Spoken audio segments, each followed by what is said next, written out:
We call it the best 30 minutes of television. Comes your way twice a week. The Tracer. And I got to tell you, every week we have him on, we have to ask him, where he is. It's been, the endless vacation for this guy. He was down at a 6-star resort down in Mexico, which he called a dump. He was down at some palatial estate that his wonderful bride, Danae, set up, which he said was brutal, down on the west coast of Florida. Had red tide and all that going on. Was in a Red Roof Inn. You just heard a clip from that.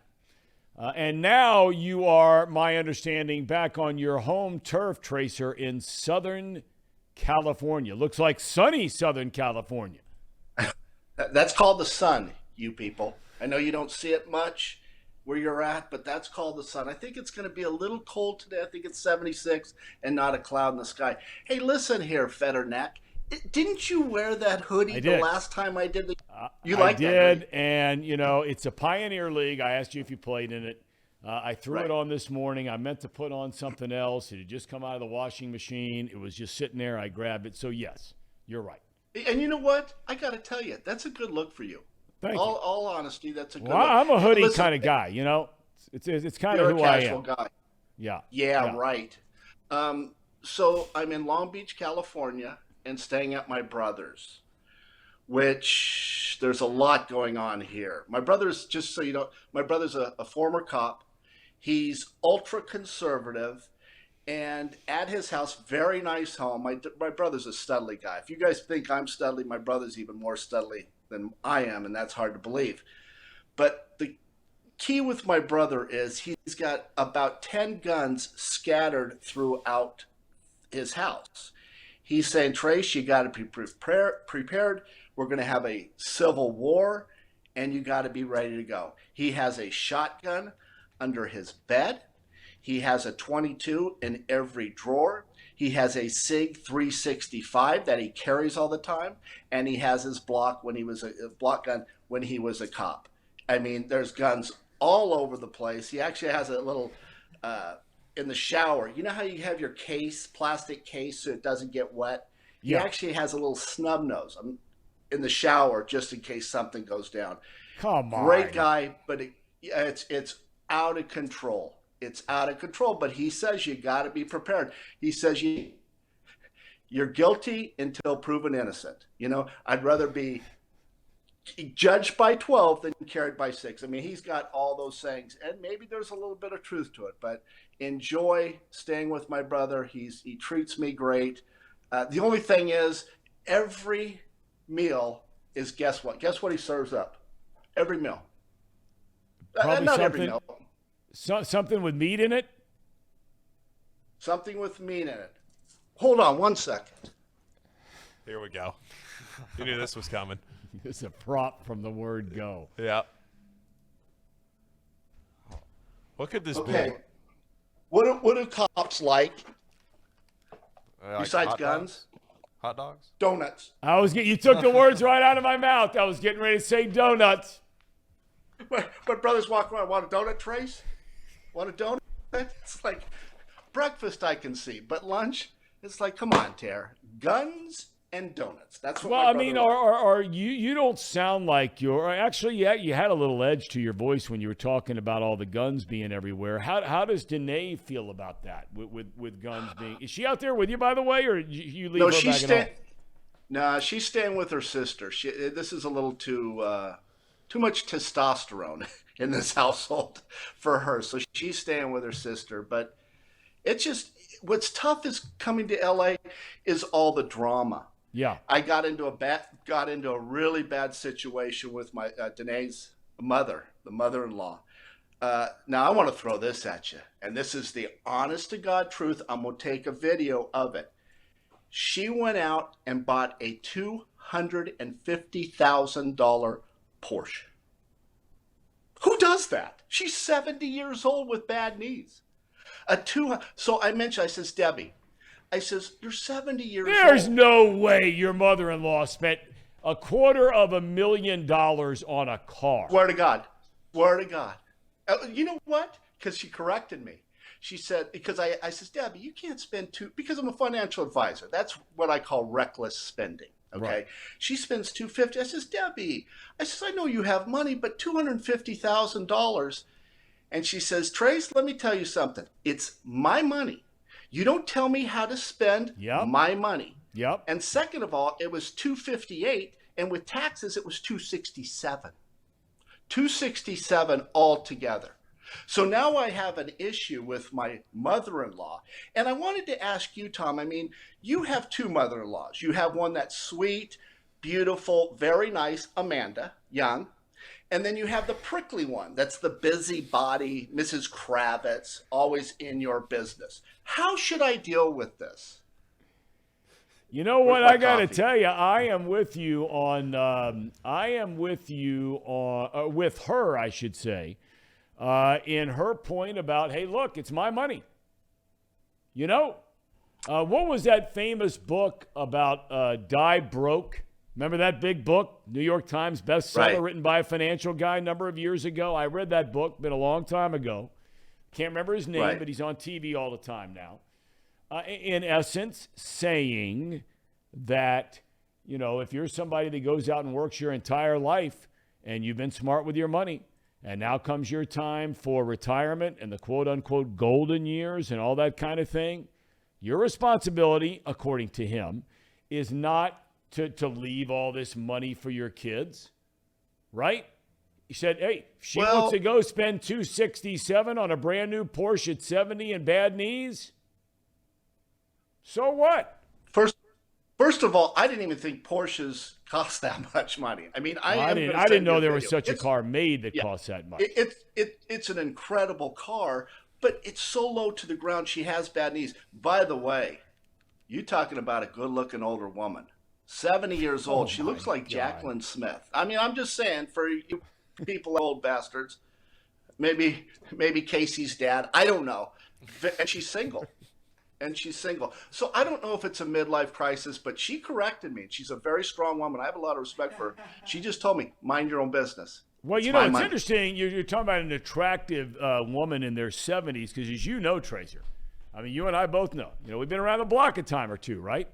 Normally, in places like Southern California, Scottsdale, Arizona, you know, sunny places, whether it's a widow or whether it's a divorcee, whatever it might be, you know, most of the men her age are out there running around chasing the 30-year-olds, right? Yes. Doesn't that sound great? Boy, that sounds like fun. Yeah, I'll get there. As soon as I divorce Danae, I'm all over it. I'm all over. That's, you know, really, that got my interest going.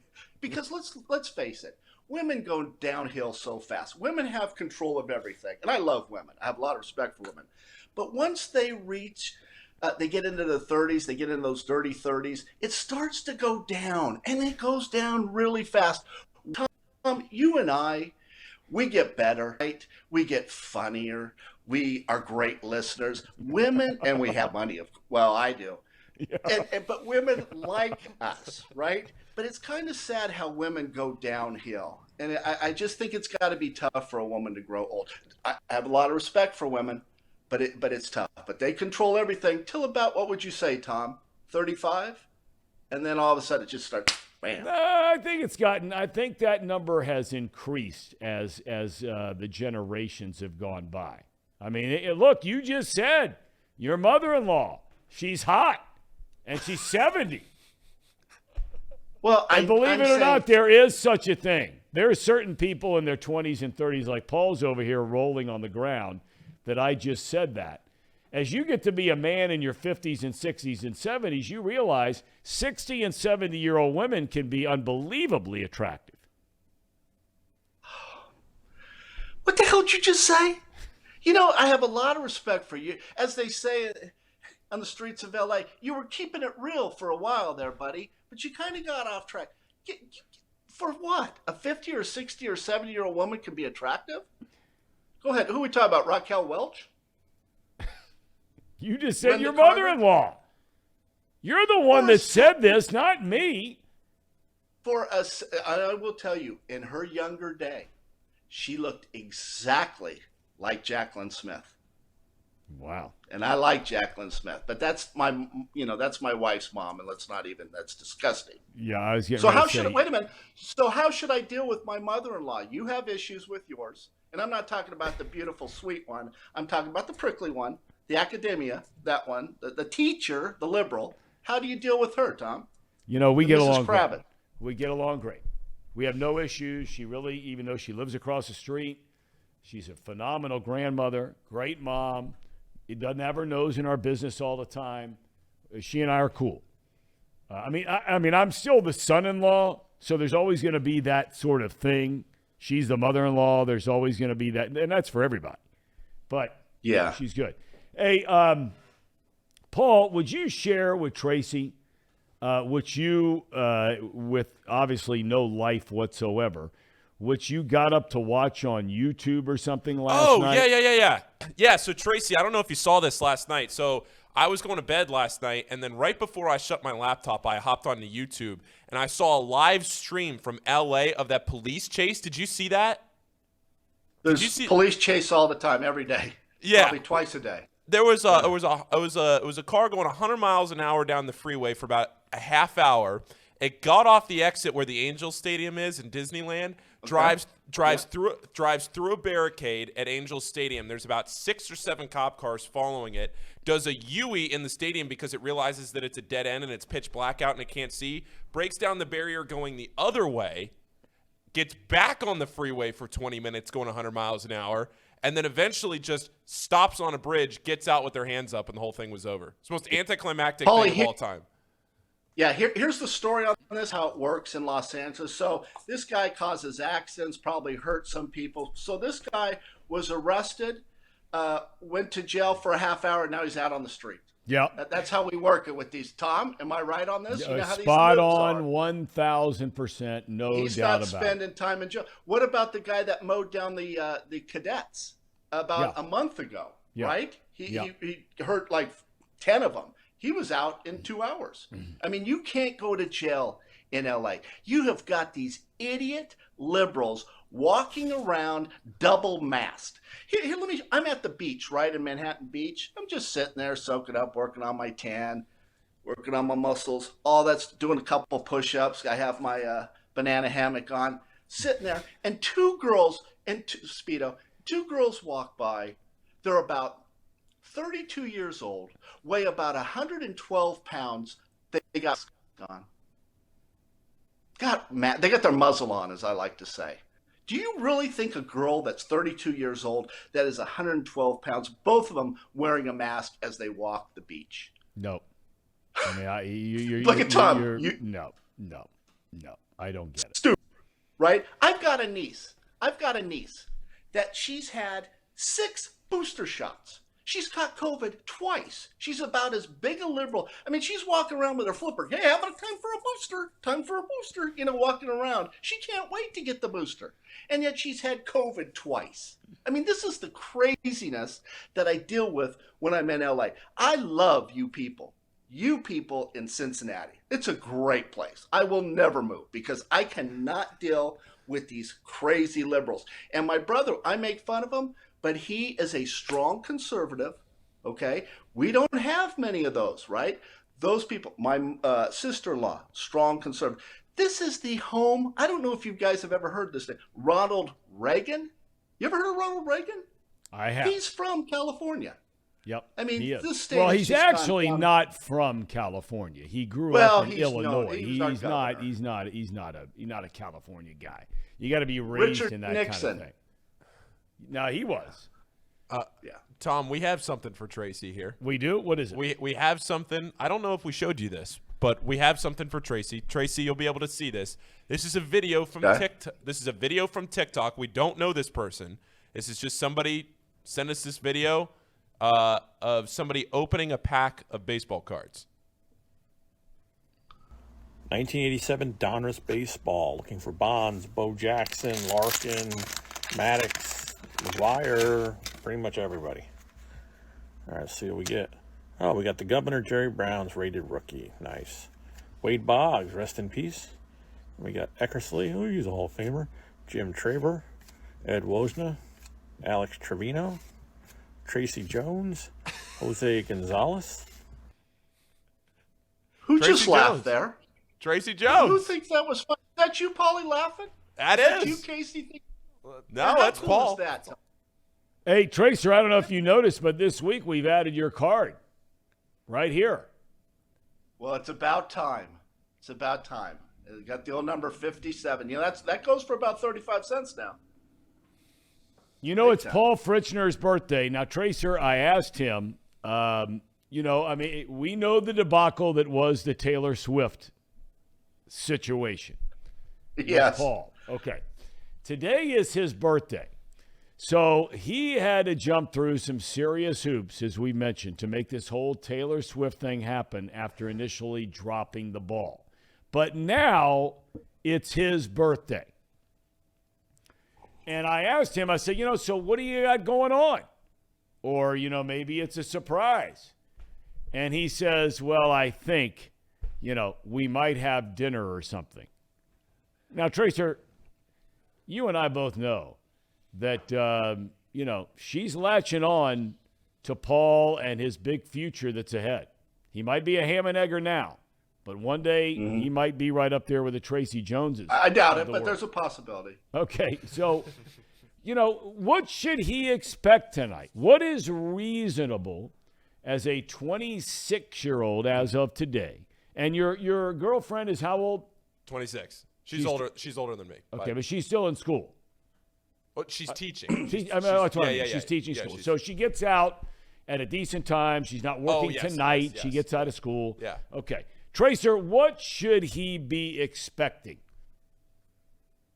Well, I don't know what he should be expecting, but what I would want is something that I want, something that I like. Not what she likes, but what Paul likes. Paul, what do you like to do? Let me throw out a suggestion. Let me just throw this out. This is Tom. Don't upset. I'm throwing this out as a suggestion, okay? What about an evening at the Brass Ass? Now, don't go to the Brass Bowl across the street because they just had a murder there. I don't know if you guys read that. There was a murder at the Brass Bowl Saturday night. But I'm just saying, take your girlfriend, and if she becomes your wife, have them look at the girls of the Brass Ass, and he says, if you ever look like, divorce you. How about that? That sounds like perfect advice. I really, honestly, Tracy, I don't know where that could go wrong. I think it's great. I don't want to get into too many details. Tom, you're sitting there with your arms folded. Listen, I don't want to. I'm not going There were a lot of things I thought you might throw his way, but a night at the Brass Ass was not near the top 10. I mean, where can you get that $13 warm beer than at the Brass Ass? They got a good buffet over there, you said, though. Yes, they do. And they have that special dance, the 29 with mayonnaise.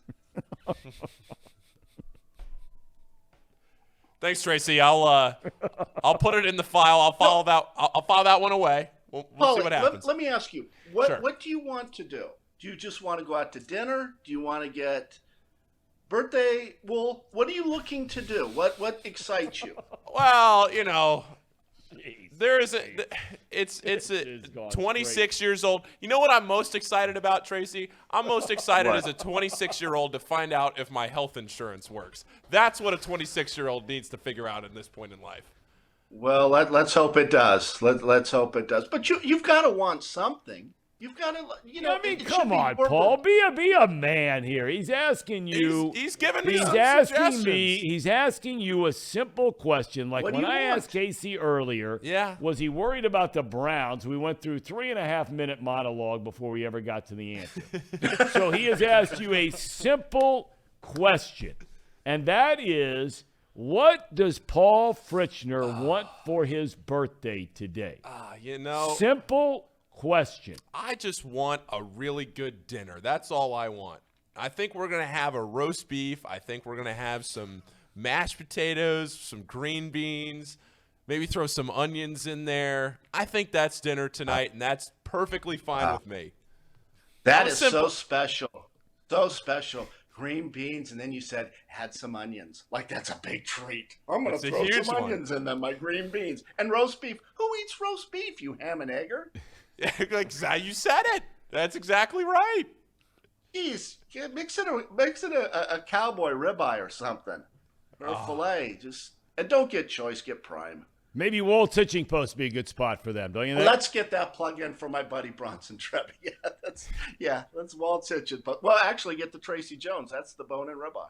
I've been there. That's a high-level place. Lizzie and I went there. Oh, that's a There big you go. league joint now. There's no doubt about it. I had That it- is big. Are they still serving that famous fried chicken over there? That was what they were known for a long, long time, is their fried chicken. Fried chicken, and they've got that really good rye bread. Oh, don't know if you guys love know. rye bread. Love it. It's Love it. very underrated, isn't it? Yes. Love rye bread. All right, look, I want to get to something serious for a minute, Tracer, because you and we I have go to? back and forth a lot about baseball and the state of baseball. Okay? Tracy, I am all for guys making as much money as they can possibly make. Anybody. I don't care what you do for a living. But Tracy, there is no hope for most of the major league teams anymore. We are one day into the baseball winter meetings. You've got big market Philadelphia, Trey Turner, 11 years, $300 million. Big market New York City, 2 years, 87, 88, whatever it is, million for Verlander. You got Kershaw staying with the Dodgers for over $20 million a year. You got the White Sox, big market, bringing in Clevenger from San Diego. When they talk about, and we're not even talking about Aaron Judge and the rest of these guys that are expected to make the big money. Tracy, for over half the teams, there's no hope. None. No hope. N-U-N, none. And that is a problem for baseball. It's a huge problem for baseball because you look at the $84 million Verlander and Trey Turner 300. Reds are never going to fork out a Joey Votto type contract. They did that one time, and that turned out to be a mistake, I think. But it just goes, the Reds are never going to be able to compete. And that's why, like football, the whole the financial structure, where there's a lot of parity, right? They give you so much money, you have to spend it.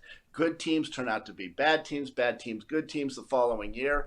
I don't know what baseball is going to do because you look at it, Thom, there's about 15 teams that can spend money, and there's 15 teams that can't spend money. And here's the problem with baseball. I don't mind those guys making money, but those costs are passed through with $8 beer, $5 bag of peanuts. I go to the movies and I see Tom Cruise, Top Gun, right? Yep. I'm not paying the $40 million for Tom Cruise's salary or when he's getting paid for the movie, right? More people go to the movie, Tom Cruise makes money, or he's got a set amount.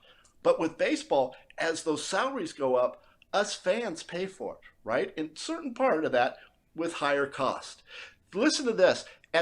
My brother went to a San Diego Charger game at LA at their new stadium. Parking. Do you know how much it was, Thom? $40. $100. Wow. $100 to park your car. I mean, besides my mother-in-law, who could afford that? I wouldn't pay it. No. Parking? I wouldn't do it. $100. We complain in Cincinnati, isn't it $20, $25 to park? If even that, I'm not even sure it's that much. I don't know. I mean, I when I've gone, I've not been to a baseball game in 2.5 years, but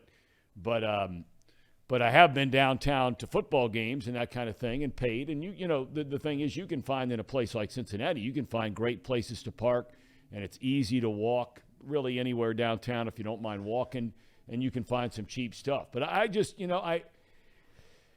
there's a part of me, Tracy, where my heart is, it really just continues little by little just to continue to break in half over what's going on in baseball. I really, it makes me sick. And So I don't there's say al- that. I don't say it kidding around. Right. It makes me sick to think that. And I could go through a laundry list of teams, and I know there'd be somebody out there that would say, "Oh, the Reds can afford to go do what this team and that team." No, they can't. No, they can't. No. They cannot. So what's the solution? Is it revenue sharing? I mean, that's the only solution. Well, isn't the it? solution has to be more of a combination of revenue sharing and salary cap. Because, look, baseball is the only of the major four sports. Yeah, Is the you're only right. one without a salary. And I just wonder, the second you say those two words, salary cap, I mean, you know it as well as I do, Tracy. You were a union member forever, right? And you're still getting a pension from it. I mean, the freaking antennas go up, and there is no conversation that's going to move forward in any form or fashion from that second on. And I just wonder if the rank and file guys, not the Turners, not the Kershaws, not the Verlanders, not the Vottos, not those guys, I wonder when the day will come, if it will ever come, and I'm asking you, where finally the overwhelming majority, which are the rank and filers that are trying to get their 2 or 3 or 4 years in, or good Lord willing 10 to max out on the pension, when they're finally going to say, guys, to the leadership, union leadership, we have got to consider a conversation that involves revenue sharing and salary cap. You know what's funny? We do this show and there's a lot of joking around. But, actually, when we start talking serious, we make some really good points. And I'll tell you what's happening in baseball, and you made that point. You've got the Trey Turners making this, okay? But you're wiping out a lot of guys in the middle. I don't know if you see that, but you're getting a lot of the guys with arbitration eligible. All of a sudden, they aren't offered contracts. And you see a lot of these players just pushed to the side. So you have this and you have this, and they're wiping out these guys. And what they're doing, too, is they're bringing these guys up pretty fast from the minor leagues, the good players, and they're judging them. Can they make a difference? And if you can't make a difference, you're out. You're not going to have a guy spend 10 years in the big leagues because he's a good utility infielder. That's not going to happen anymore. They are wiping out the middle guys, and no one's really talking about it. You see, Verlander, Trey Turner. But, the Reds have those guys, middle-of-the-road guys. They're out. They're out and looking for a job. So you make a good point, Thom. All right, Tracer, it's always a pleasure. You actually didn't even get a chance to say hello officially to Casey, the other half of the Ham and Eggers, or Brandon Sejo, the dunce who's over there with his headset on, but I know they would want to at least say hello. Yeah. Hello, Tracy. Casey, what I'm going to do for you, and I actually have this video, and I meant to send it to you. I took a video of me in first class, and I just want you to get a feeling of what it's like, because you'll never experience, you're a ham and egger. You poor bastards will never feel what it's like to sit in first class. And here they come, with their muzzles on, the Joe Biden voters on the plane, and I tell them, get your butt back to the back of the plane. So I've got that video, and I will send you another video of my mother-in-law's Porsche. I better see that. Isn't that something? Hey, by the way, what do you think of, real quick, let's see a shot of Brandon Sejo. He's growing this silly mustache for some reason about the Bengals. What are your thoughts of that look on him? What do you think, Tracy? It's a horrible look. He can barely fill it in. It looks like a little Hitler mustache. Actually, that's not a good look. Not a good look. Not a good look. Not a good look. You know All right, what's a good Tracer. look? It's Thom Brennaman with that hoodie. I'm going to wear my hoodie. I got one hoodie. I'm going to wear it on Thursday. You don't need one. You're going to be in Southern California. You don't need a hoodie. No, I'm leaving tonight. I'm flying back. Are you flying I'm flying first? back tonight. Yes, of course. Come on, that's a stupid question. Are you Yes, flying I'm on the flying red back eye? The red eye, I get into Cincinnati at 6, maybe 5 o'clock. I'm coming back on a train in a week because Danae says it's time for you to have another vacation. And I'm taking the train up through North Dakota, all the way, this is a true story, all the way down to Santa Barbara. And then we get off, taking Uber to my mother-in-law, I think, her place on the beach. So it'll be another vacation for 3 weeks. But I will send video of that too. So I will be in Cincinnati. I got to tell you, I think the train thing sounds really cool. Some people don't like it, Thom. I would love to do it. I mean, I've wanted to do that on a cross-country train, and I've wanted to do, and I keep trying to talk my wife into wanting to go along with it. I want to rent a Winnebago, and I want to drive. I love driving. I'm a big driving guy. I'd love to make that drive in the spring or summer months that you're talking about in a Winnebago. Well, we take the train. We take it in Cincinnati, Grand Central Station, right up to Chicago, and then all the way across. We've done it low to Colorado, New Mexico. Now we're going up and across. It's really great. Pretty good food. We have our own suite. It's pretty small, but very affordable. 4 days. I think it's like $3,500. Very inexpensive vacation. Boy, that sounds For nice. most people, not the ham and eggers. I'm not talking about Paulie and Casey. I'm talking about guys that are up here, like my mother-in-law. Well, I can't wait to see that Porsche. I Swear can't to wait. God, you'll see. All right, we'll get some video of that. All right. And are you going to get video of her, or she's uncomfortable being seen on the program, or how's that work? Should I try? Well, I mean, I just would like for her to maybe add a few words for our program. I mean, I keep asking you to have Danae on. She won't come on, so why not get her mom to come on? I'll give it a try. Okay. I swear I'll give it a try. Now, this is a 70-year-old woman, but you can imagine what she was a hot piece of you-know-what back when she was younger. Okay, we'll file that away. Tracer, great to see you, buddy. All right. Safe travels See back you guys tonight. on Thursday. All right. Thank Tracy Jones. See you, Best 30 minutes of television, fellas. A lot of advice there. A lot going on. He always has the right things to say. Oh, my God.